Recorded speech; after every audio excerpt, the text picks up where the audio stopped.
People might tell you you don't have what it takes, or that nobody who looks like you has done what you want to do, or that you're from the wrong city, but pursue it anyways, because whatever dream is sitting in your heart, the world needs it. I need it, and we need you to go do that thing that only you can do.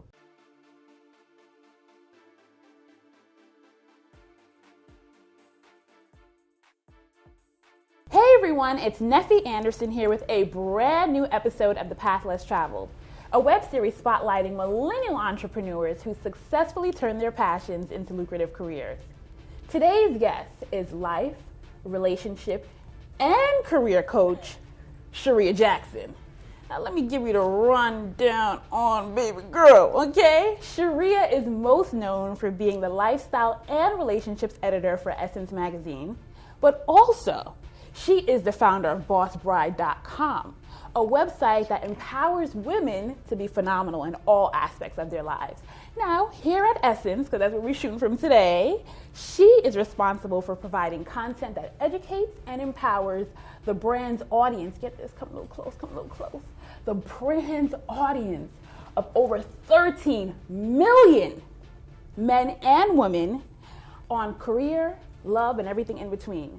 Now, her expertise has garnered attention from outlets such as CNN, ABC News, WeTV, and now The Path Less Traveled. Yes. Charreah, thank you for allowing me to interview you today. Thank you for the incredible intro. You should just walk around and do that for people. You know, I'll be okay with that. I think that. Now, you know what? Before we get started, I need to let you guys know that this interview is going to be a juicy one. I just want you to be prepared. Uh-oh. Am I prepared? Well, you better get prepared. Okay. All right. Let's let the juices flow. Like how they do in church when the pastor tells you we're going to take a moment to take out your Bibles. I need you to take a moment and take out your phone, okay? Because we need you to tweet all the tweetable moments and quotes that's going to be happening. Tweet. So make sure when you tweet, you use that hashtag TPLT series. Yes, darling. I take notes. Darling. So talk to me about where your love of love stemmed from. It's funny that you say that. My parents divorced when I was young. So for me, it was really about I always wanted to figure out what made relationships work. And this was a natural interest of mine. Now I look back and I see it a lens of how I viewed the world. And so even in college, I wrote about relationships. It was my beat. My thesis for my senior year project was on relationships. It was called Today's Black College Woman, State of Our Unions, looking for a bachelor or working on a bachelor's. And it was all about if college women felt the pressure to find a husband. And that just came out of writer's block. Right. Because I was trying to do something on magazines and my thesis wasn't coming together. So my advisor said, do something that you're interested in. And that just was something I was curious about and spent 50 pages writing about. And so it's just a way that I viewed the world. I asked a couple of times, how did you meet? And just understanding family dynamics. But I don't take this work lightly because it really is the foundation of our society is built on strong relationships. That is amazing. So talk to me about the opportunities that you created for yourself that led to your big break. It's funny, and it's funny that we use it, like that phrase is so big, that big break, right? Because there's a lot of big breaks. Like, it's incredible to be able to work at Essence. I don't take that lightly. And it was a lot of little open doors, a lot of small yeses to build to a bigger yeses, right? And so, because I was just excited to be on my newspaper staff in my high school newspaper, The Prowler, Southwest DeKalb High School, Decatur, Georgia. And I was just excited to be in high school, working on the newspaper. We covered Drumline, which featured our high school marching band. I was just as excited to be on the Hilltop staff at Howard University, HU, and I was excited. So it's like, it's a lot. I always was focused and serious, but I think it was a lot of things that felt like a big break to me that might seem regular to somebody else, but really was the keys to opening the bigger doors was really relationships. So really when it comes to big breaks, I've had a lot of great opportunities that have rolled to bigger opportunities and bigger opportunities. And so it's none of it's overnight, but really the key to the bigger breaks has been the relationships. Every door that you need to go through, somebody has a key to. And so there have been people who have championed me along the way. I had a pitch from a book recently about being self-made. I'm like, there's no such thing as self-made. There is no such thing as self-made. We all need somebody. Right. So I was fortunate enough to check into that I needed other people early in my career. So I've had mentors in every sector of my life who tell you what's next. You lose so much time trying to figure things out that somebody else has already figured out. Right. So it's your job to watch things like TPLT series hashtag that let you know, oh, okay, let me not waste 5 months figuring this part out when she's already cracked that nut. And so for me, it's really been great people who have mentored me, but also pouring into myself and taking myself serious and taking my dream serious to say, you know what, I'm going to go for what I really want. Take your dreams serious, people. Because I feel like people, like, they half step, you know? Yes. You can't have none of that. So talk to me a little bit more about, like, the whole mentorship thing, right? Just touch on it a little bit, because I feel like that's a place where so many people are at, where they want to get a mentor, but they don't know how to go about getting one. Well, yeah, and I call them mentors, but first of all, rule number 1 to mentorship is never ask somebody, will you be my mentor? The answer is always no. It's an awkward question. That's not how mentorship. It's just a relationship, just like any other relationship. You don't go up to a stranger and say, will you be my best friend? Right. You start to build a relationship. You hang out once, we build it, and you create a rapport. But the best mentorship relationships, and it's really symbiotic. It's not even mentor-mentee, because my mentees mentor me in new ways. We were talking about Snapchat earlier. Like, it's their job to help you keep modern and all these other things. So it's really about creating value in people's lives, and realize people are busy. So even now, some of my greatest mentors, not all of them are even people I talk to as regularly anymore, right? It's the old school way that we sit down for lunch. The new school way is Neffy can be your mentor. It's funny, like Bevy Smith is one of my mentors. Oh, yeah. Love Bevy, hang out. But you know what? Some of the best advice I've gotten from Bevy is from listening to her podcast. I love it. Like, so Google is your Bevy friend. Says. Bevy Says is everything. And it gives you insight into, like, so many things. We've hung out, but it's like, these are everything I would have asked at the mentor tea. Right. I'm getting a lot of that information right here listening. But also, I don't waste your time asking you questions about things you've already put out there, right? So really research people. People are impressed when you really come and you have something they haven't already answered or easily know. Right. So yeah, just add value to people's life. And this is not just for mentors. This is for bosses. This is for potential clients. Add value. The second you start to pour into people, they're more than willing to pour back into you. But you cannot be coming up with an empty hand asking people for time they don't have. Right, I love it. You just got all the quotables. So talk to me about what you did deliberately to brand yourself in this space. It's a great question. To be honest with you, a lot of my personal branding was post-recession, right? Because I entered the industry at a time where people were losing their jobs and they didn't really have an identity outside of a big title, right? And so for me, seeing that at a young age and seeing their jobs be much more scarce was like, okay, let me make sure that I'm good no matter what's happening in a corporate setting. I've been laid off before. I was laid off with the entire web team from Essence in 2009. It was a gift. It gave me an opportunity to restart my career, but also gave me an opportunity to check in with myself. But it also gave me the best reminder that it's nobody's job to make sure you're all right, right? And I left on incredible terms, so don't burn bridges. The reason I'm back is because I didn't leave crazy. It was like, thank you for the opportunity. Right. You know, release things in joy, but also trust in the process and trust in myself that I was enough to create other opportunities. So really, it was about saying, what do you love and what can you build around? And what skills are natural to you that you can figure out people get paid to do and use those skills. Right. So what did you do? So you got laid off. I got laid off. So, you want the whole story? Yeah. Yeah. Well, first of all, and this is the thing about being centered in who you are. I wasn't shocked, right? I knew I was great at what I did, but I knew it was a recession. I knew the company that had layoffs before. The New York Times did a story about there about to be layoffs at Time Inc., the parent company of Essence. And so when that news came, even though I wasn't necessarily expecting it, I wasn't shocked. I had been prepared, and I was in a season of wanting to try something new. I had been on the digital team for Essence about 2.5 years at that time, so I was ready for something new and just open to what the universe had next. So I really got quiet with myself to say, what did I like about that previous job, what didn't I like, and what would be a good fit. So after that, within a month, I got hired as a social media strat manager for a fashion and beauty PR firm, which was totally different than what I had been doing before, but a great opportunity to learn new skills.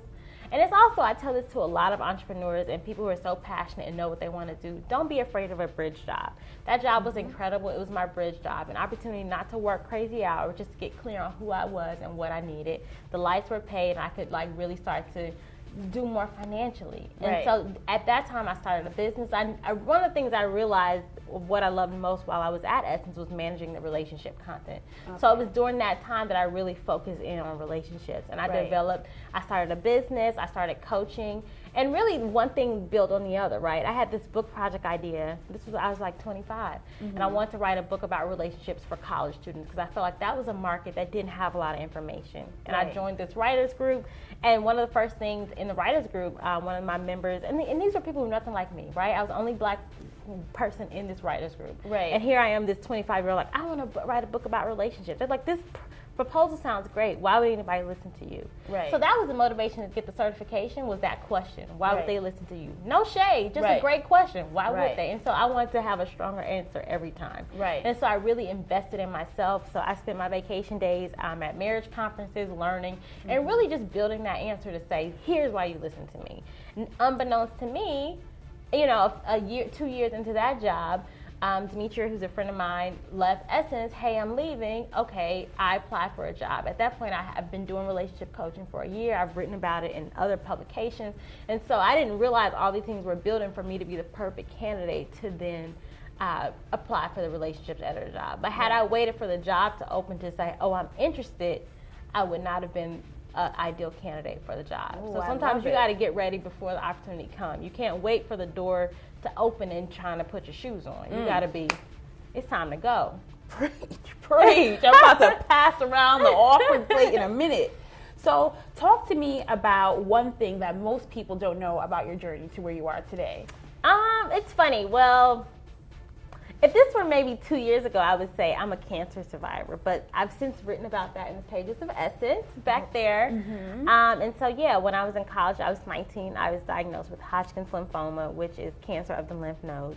And I was fortunate to catch it very early. And so, but this was my sophomore year, I spent the second semester chemo, radiation, and I went back to school that August, right back into my junior year of college. And so it definitely, I don't wish, any serious health ailment on anybody, but if I had to go through it, I'm glad I did it at a younger age, because you just like get through it and get to the next. But it also offered me a lot of gifts as far as really not taking life for granted. And so I really spent my 20s enjoying life. Now, the other side of that is some of the emotional healing I had to do around it. I realized last year I went through some training and really just some healing to realize how did that impact me. I realized I had was almost to the extreme of gulping down life to exhaustion, where I'm doing everything. Yes, I'll do it. Yes, just trying to fill in life. But now I'm in a balanced space where I trust that whatever I'm meant to do on this planet, I'll have more than enough time to do it. And I'm a woman of faith. I believe in God. And so I've already asked God for to dance at my 80th birthday party. Because I believe in praying, be specific in your prayers. So I don't want to just turn 80 and be sitting on the side. I want to dance at my 80th birthday party. So you get clear on what you is, and you move through life in a different way. So I would say one of my earlier career dreams was to be a math teacher during the day, and at night I was going to be a radio DJ, and my name was going to be Lady Cha-Cha. Oh! Late night radio, so yes. Lady Cha-Cha. So, your late night radio. If my voice was a little deeper, but dreams come full circle, right? So anything you put in the universe, it might not come in the package you thought, but last year we did do a partnership with WBLS here in New York, and Lenny Green, who has a deep baritone. I went on with Lenny a few times, and I loved it. I loved it. Yes. Oh my gosh, that's hilarious. So just let me piggyback off of that. Did you always know that you would be doing like hosting and like being in front of the camera? No. I'm not 21. I'm 31. Very proud of that. And all that to say, when I was in school, I already told you I went to Howard. But I was in school, you separated by what type of journalism. So I was a print journalism major, and there were broadcast journalism majors. And I never did a video class when I was in school. They've since changed the program like most schools, and so you really have a multimedia exposure. But at that point, it was really sort of separate. And so, but I've always I grew up in the church, so I did a lot of speaking competitions, and I always was just a chatty one. But I didn't have a dream of being in front of the camera younger. No, I was much more comfortable like reporting, and so that came sort of as an offshoot of being a journalist. Like you you write a story. In essence, you write a story somewhere. They're like, oh, will you come on CNN? Oh, come on ABC. And so I naturally have had to learn and develop those skills independently, but it was not something that I initially wanted to pursue. I was like, wanted to be a magazine editor. That was the dream. Right. I love it though, because they wouldn't want to interview you if you wasn't good, if you didn't have those credits. You know, they don't just have anybody on CNN, darling. All right, darling. No, it's true. And it's like and it's different, right? Because now I'm at a stage where I love doing video. It's quick, it's easy, and you know, I enjoy it, and that's just where you have to stay current, right? And stay where people are, right? Because at the end of the day, I'm a people person. So wherever people are is where I want to be to engage. So I'm open to, if that's a podcast, for different ways to feel connected. I love it. But the major key alert, is do the work, right? Because some people just want the end goal, right? Oh, I just want to be on ABC News. Oh yeah, and that's the thing too. It's funny because now that I'm like, I won't say an old head, I'm a medium head. So then you have the interns who are like born in the 90s, and you're like, dang girl, you born in the 90s, and you still 20 whatever. And all that to say, we had an intern last summer. I was like, what's your passion? She's like, I want to be a personality, which is a word that irks me, because it's like, that's not a job title. Everyone's born with a personality. Do you mean on-air host? Right. Talent? Like, be clear on what you mean. Right. But also be clear, the people who do this, they're bringing so much to the table. They're not just an airhead. You know, you like. Right. I mean, not to say, I'm sure there's some people and some slip through the cracks. There's thing that slipped through the crack, but to really have lasting power, to be more than a pretty face on camera, you really want to have those chops, like you know, we both done. You talked about as journalists, and yes. So talk to me about one thing that you know now that you wish you knew when you first started your journalism career. And it's something I'm so passionate about, is mind your business. I think I went back to school and spoke a while back, and they said, you know, did you feel prepared for your career when you left college? Mm-hmm. And I said, yes, I felt absolutely prepared for a career in media. I was prepared to do the work. Okay. I was not prepared to manage a career, which is a difference. Okay. And so you need your negotiation skills to do all the managing of your business, to manage your money, get your savings up, negotiate smartly. Whatever job you want to do, know the rates for it. When you're talking to people, when you're in settings like this, ask, hey, what's your rate? What do you get paid to do things? And people are more than willing to tell you about the money. Mm-hmm. But because you don't ask is why a lot of people don't get, especially women, especially people of color. So if you're a black woman, you're already getting paid less than everybody in the room. Right. And a lot of times, you know, those are societal issues, but the other part of it that kills us is we don't ask. And we don't know to ask, right? Right. And so one of the things I would do earlier is advocate for more. Every time someone gives you an offer, ask for more. When I first started, I remember I got my first offer. I interned at Essence the summer between my junior and senior year. I was coming up on graduation my senior year, and I was here sitting on the desk of the web editor. And she's like, I just got budget to staff up. Do you want to come on? I'm about to graduate college. I'm getting offered a job. It's a freelance position. I will, yes. Yeah. And offered me $14 an hour. What did I say? Yes. Right. And, you know, whispering, when you talk about going back, I would say, girl, always ask for more. Ask for 16, ask for 18, ask for more. Mm-hmm. And, of course, over the years, I've asked for more and done it. But it's like every job you get, they're looking to pay you a little more than your last job. So when I went to work in PR, at my first interview, she asked me, what were you making at Essence? Mm-hmm. Because they're looking to make you an offer on what you were made before. So if you didn't ask for more at Essence, when you get to your next job, they're just looking to pay you $5, $10 on that. So you always want to be pushing your numbers up to get paid your worth. I agree, 1,000%. But you know what? I know, I've been in those shoes too. Like, you know, you're just happy for the opportunity, and you know, you're like, I'm nervous. I'll see from I was nervous. I was scared. I don't know but then I heard this quote. I don't know who the quote is by. I heard it on a podcast that I like to listen to, and the quote is, if you don't ask for what you deserve, you get what you deserve. And I'm just like, oh, all right now. It's the truth. Okay. And that's especially for people who are watching this, right? Because we're not people who are in it for the money. This is about people with passion. Right. And so when you're willing to do it for free, unfortunately, you do it too much for free. And you're not able to do it bigger and better because you did it for free. And so we have to get more comfortable doing it. And it's not, I think people get uncomfortable because they think it makes them look bad. They think that, oh, you know, you can do it nice. Like, I'm not like, hey, give me this. It's like, hey, let's talk about what's the budget. Yeah. And it's not always monetary, right? It's like, okay, well, if that's the best you can do, so can we do a 2-year deal? Can we do, like, figure out other perks? Can I get a day remote that I do things like, or these are accounts I want to work on. So get clear on what you want out of a situation. Don't be just so happy to be there that you're not clear why you're there and what you want out of a situation. Your time is so precious. You don't get time back. You can make $10,000. You can lose it and get it again. If you spend 10 years on a job you don't like, not making money, you will never get that time back. I love it. So talk to me about your last career low and how you bounced back from that, because every day is not sunshine. Yes, and it's so true. And I've had many bumps along the road and just growing pains. I had a coworker recently ask me this is back about in January, how you doing? I was like, girl, I'm growing. It didn't feel good, but it was good for me. Yeah. But I've had many bumps, but my most recent career bump probably would be, we had reorganizations about 2 years ago. And so we had restructuring on the staff, and my role expanded to doing not just relationship, but lifestyle. So now I do travel, home, health, sex, spirituality, food. So my categories grew. But it grew, and I lost a coworker who I really adored. And she's fine and has moved on. But I had to really adjust to these new parameters and a reality that I didn't ask for. But if anything, it was a great opportunity to check into who I was, right? It was an opportunity for me to get clear and grounded on me.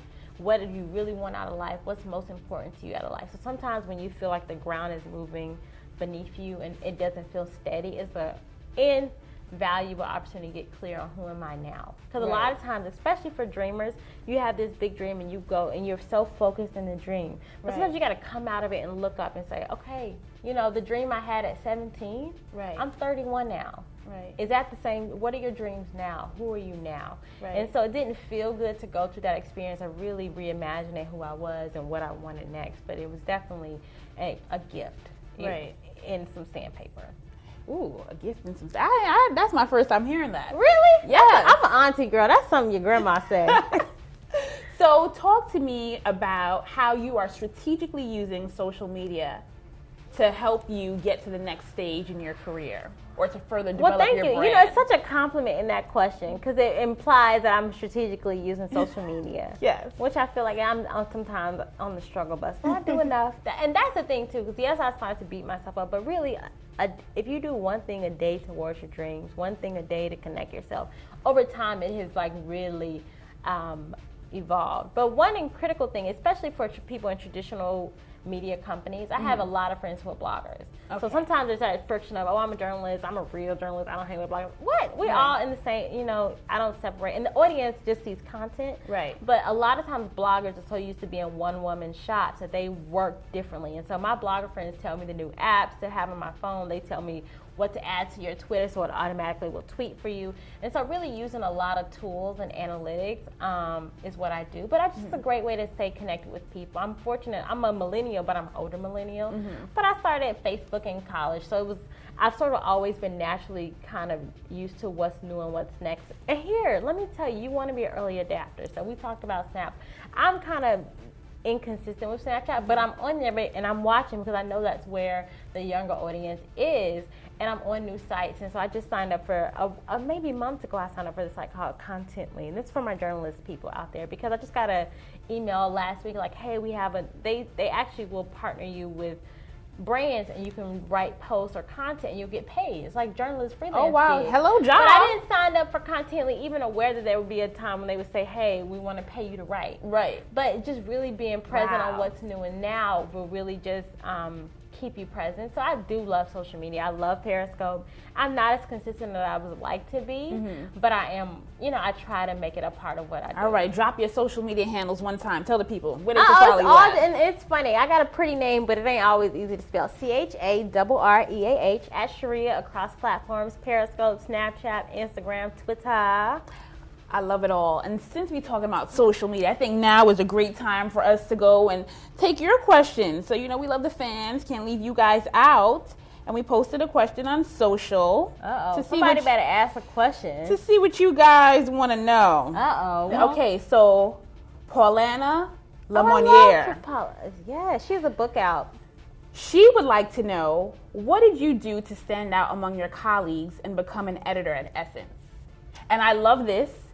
I was going to ask this too, so we hear. Because you started out as an intern. Exactly. All right, so you take it away. Like, don't ever let your dream get so big that you're not willing to do the small stuff, right? Like, take everything serious. So I took, hey, we need you to staple this just as important as we need you to research a story, just as important as, hey, we want you to write. Because so many times we're so focused on, I want my byline, I want my end goal, that we don't realize that we're stepping over all the little things that will build to that. And so I've had interns like, the small stuff they didn't do right, so then I didn't apply.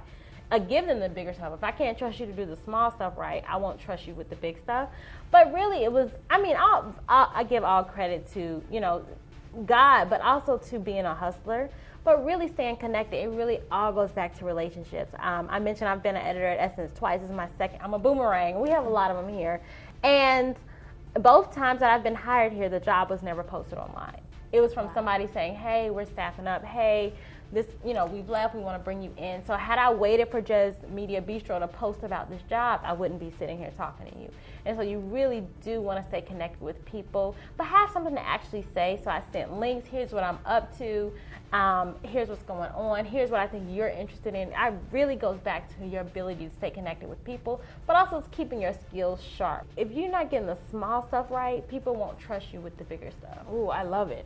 And if you're interested in getting those courses and those resumes, I got a great relationship with Media Bistro. Hey! So y'all get your courses. And still be on Media. My second job in PR that was awesome is from Media Bistro. So that's why I say both. People always ask me, should I not apply? No, apply online. And that's the other thing too, just in general, anyone looking for jobs. If you see a job and it's like, it's too late, I'm not qualified, still always send your stuff in, because HR will keep those things on file. And so if other positions come up within the company, they know about you, always just want to be in the number. Be in the number. Be in the number. Okay, so let's see who else. Fancy Francois wants to know, in your current role, what have you done to lead change and stay motivated in the hustle and bustle environment at Essence? That's a great question. So, as I mentioned, my role has expanded. But for me, I really got centered in me as a Black woman to serve Black women. We definitely see Essence as a service job, right? I'm not here because people wanted to hear what I had to say. I'm here because we have an audience to serve and they trust us to get it right. And when we don't get it right, they let us know. And so I really approach it from that perspective, to get quiet, to listen. So sometimes you get in a new job and you think you need to come and show yourself. I was like, I need to study because I know who I am. Right. I need to listen to them, and then I need to listen to the Black woman who lives inside of me, and bring those voices out. And so sometimes a lot of my best stories have come from conversations with other people. One of the stories back here is on the baby rain check. I just, to that question of what are the stories when I leave here one day that I'm like, I'm proud that I brought these things through. So I'm really excited to have done a story on egg freezing for women, really pushing out of the comfort zone and bringing new content. I'm really excited for the health content to do a holistic approach, to look at not just the mind or the body. My email is full of pitches about health disparities for Black people, but it's like, in a time where you see our people under attack, it's no surprise that the trauma of being Black shows up on our bodies physically. Right. And I'm also excited, as I went on my journey of personal development, I have a new column this year in the 2016 Essence, which started in that January Lupita. Okay, the last page of each issue. Yes, it's called Notes to Self. And it's really just one word a month. This is our first one. It was about capture, all about journaling. And so it's great to see, when you see yourself, I see myself in the 13 million women and men that Essence serves. And I hope that there's parts of me, themselves, they can see in me. So really, when you start to see yourself and all of humanity, the stories just come. Because it's like, what's interesting, what's new, what's fresh, what's going on in your family, what's going on in my family, and how do we turn that into content? I love it. Well, speaking of content, because somebody is coming for your neck with the content. All right, here we go. Uh-oh. So, Cachet _ Chanel wants to know, so I'm going to say this in Cachet's voice, how she wrote it. All right, girl. So, what does it really take to be featured in Essence other than the God-given Black girl magic? It's funny. It's no secret formula for Essence or any publication or any media outlet. It's really about having strong story to share and being in the right time to share that story. Okay. And so it's really about packaging, really having a crisp, clear idea, but also making sure it's a fit for Essence, right? Because if you're fit, you might have a talent or a book or any type of project, and you might see it in Fortune and you might see it in Essence, but the way you pitch it to Fortune and the way you pitch it to Essence will be different. Right. So a lot of people the missteps and common missteps we see are not doing your research, right? I get a lot of pitches and I'm like, oh, I did that 3 months ago. I'll do that 6 months ago. Oh, that's not a fit for what we do here. So magazines are very formulaic. So when you can say, hey, you have this particular section, here's how I fit in, that's how you kind of get in there. Now, Charreah, she couldn't, just ask one question. She got two. All right, so her girl. second question, the follow-up. She wants to know, are there any tips as to where, she put a hashtag where, okay? Where are we going to meet new people, preferably single men, as a 30-something black woman in NYC? You're going to meet new people in new places. A lot of times we do the same thing and want different results, right? But really going into new places as a present person, because so many times we go and we're doing this, right? We're in the corner, we're at our friends' barbecue. Like, you really want to go to new places with people you know. Right. It's a great opportunity. But also let people know you're interested in meeting new people. Right. So really checking in with who you are being in these new places. Because I can tell you 15 places to go, great spots, the men's departments of a fashion store, Whole Foods, all these places. But it doesn't matter if you're not going there as a person who's open to new conversations. Right. So wherever you are, see new people and really open your eyes, because even on a daily basis you're meeting new people, you're seeing new people every day, but a lot of times we go blind to new people. And it's like it's like anybody. And also, if you are a single girl out here and you're serious about new people, you got to work your flirt muscles. You got to get in a habit of, oh my gosh, I love your earrings. Yes. Talking to people and just having those conversations. So when there is a sexy guy on the elevator, you have some practice in getting your flirt on. Okay, so my piggyback, I have like 2 piggybacks. Jump on there, girl. Here we go. Here we go. All right. So what about the woman that is like so busy? The entrepreneur out there that's hustling. It's like, how do you date? You make it. This is one of the reasons that I'm working on a project around professional women like you. It's what. How you know it's talking about me? You're talking about me. I didn't say that. You saw my friend.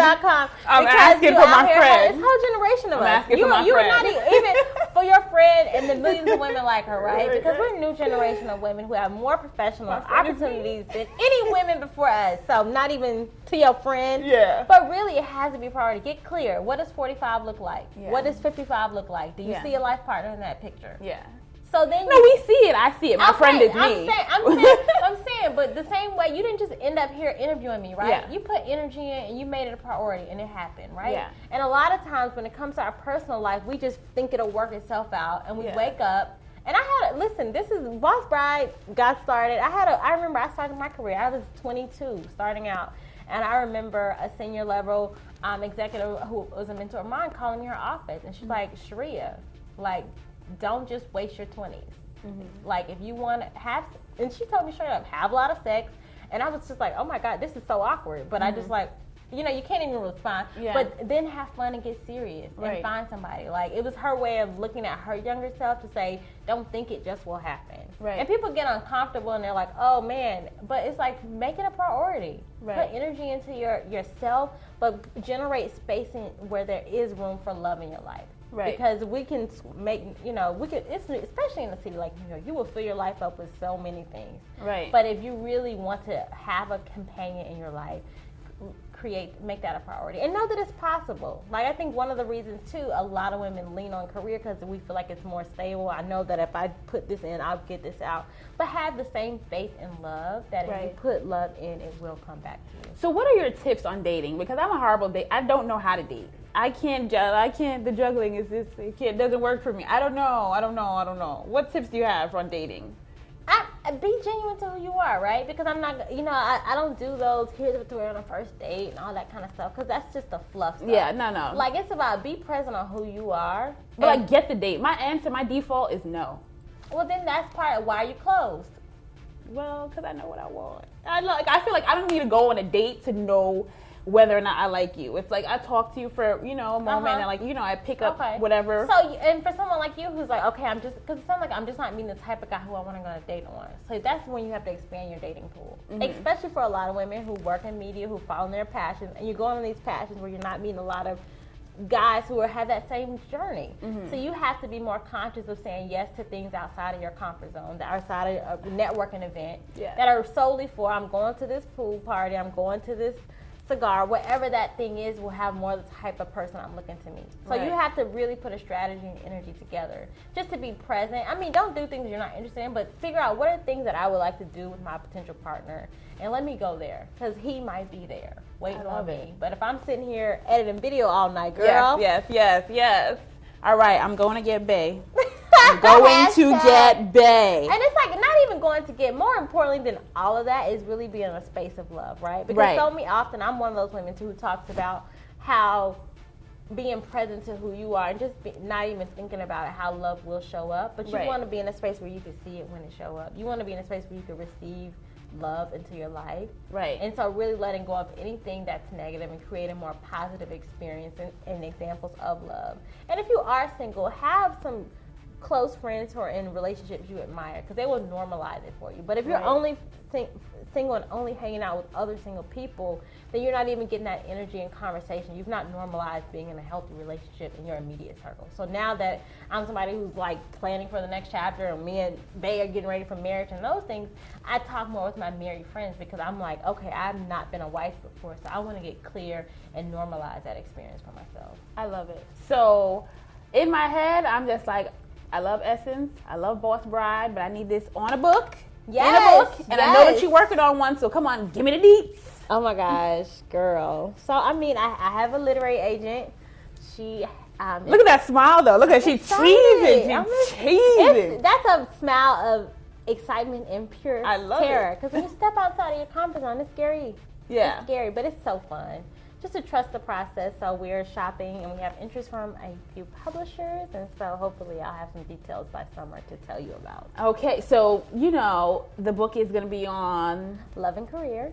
Okay. And juggle. It's really surviving the intersection, right? And all the things that come up, because we talk a lot about relationships, and there's plenty of relationships book out there. There's plenty of careers book out there. And so I wanted to talk about what's happening and when those things collide. When I feel like I am going for my career, how do I even find this relationship, and what are the unique issues and solutions needed for a modern woman around relationships? Because no one wants to give up their career to have love. You can have a life that includes a healthy relationship and a job you love. That's not a unicorn. Right. I love it. So in closing, well, first of all, you gonna give us a title or what? We can help you out if you still working on that. What's the title?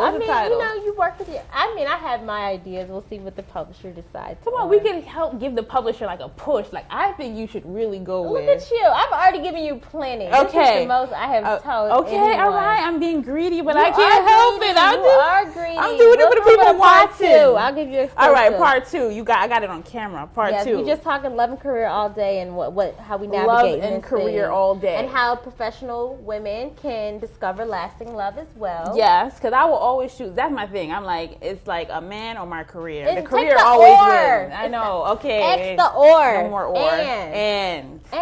Bae, I'm coming for you. You don't even know it. I'm coming. She coming for you, coming for you. I love it. That's how you do it. For See, you. This is generating it, right? You're standing in possibility. It feels good. It feels good. So in closing, just to piggyback off of the love and career, I know that you had the opportunity to work with presidential hopeful, Miss Hillary Clinton. Oh, wow, yes. So talk to me about what advice would you give her on her campaign? Because, she's running into some issues here with connecting with the people. So what advice you got from Miss Hillary? Oh, Lord. So you ain't even warned. That's a question. I need my notebook. You need your notes. First of all, kudos to Hillary Clinton for being a powerhouse, right? And for weathering many storms, because it's so clear that patriarchy is still so present when you see this woman and the criticism they have for her about what she's wearing and how her voice is cracking. But all that to say, I think, going through that for anything, for anyone who's gone through a lot of criticism, it can sometimes harden you. And it goes back to what we talked about, love and connection. To really be connected to other people, you have to be vulnerable. So I would say continue to let out some of the vulnerability and passion. I think that's why so many people connected to the Bernie Sanders campaign, because they felt this authenticity from him, and and he had receipts, right? He's saying it, but you felt like, okay, he's not a part of some establishment. It doesn't feel like he's reading from a script. And so for anyone, and this isn't just for a presidential candidate, this is for someone who is on a first date, who is in a job interview, like, be your whole self when you walk in a room. And I think so often, especially as women, we feel like we have to button up and be these other people. But your strength is in your wholeness and allowing people to feel like they got a real piece of who you are. She talking sound bites. That's how you know shit. She talking like everything is a quote. I'm gonna just write it down. Put it on my B Mary J ball. Oh, you got a good wall. Oh yes. I love quote walls. I love it. So on behalf of everyone on the other side of that screen, I just want to thank you for having the courage, because it takes a lot of courage. So having the courage to let somebody put some lights on you and get all of your business and tell you, what would you tell a president? Having the courage to turn your passion into your career. We applaud you. We love you. We love you. Thank you. Oh, love back. And if you love back. So if you love this interview as much as I did, I need you to let me know it. Don't be stingy. Don't be cheap. I need you to like. I need you to comment. I need you to subscribe. I need you to share to all your social media platforms. And then, you like this? I need you to go to rocksbox.com and get yourself some nice jewelry, girl, for that date that you're going on. Use the coupon code Neffy Anderson XOXO. I'll put it in the comments and let me know what you got. First month is free. Until next time, bye.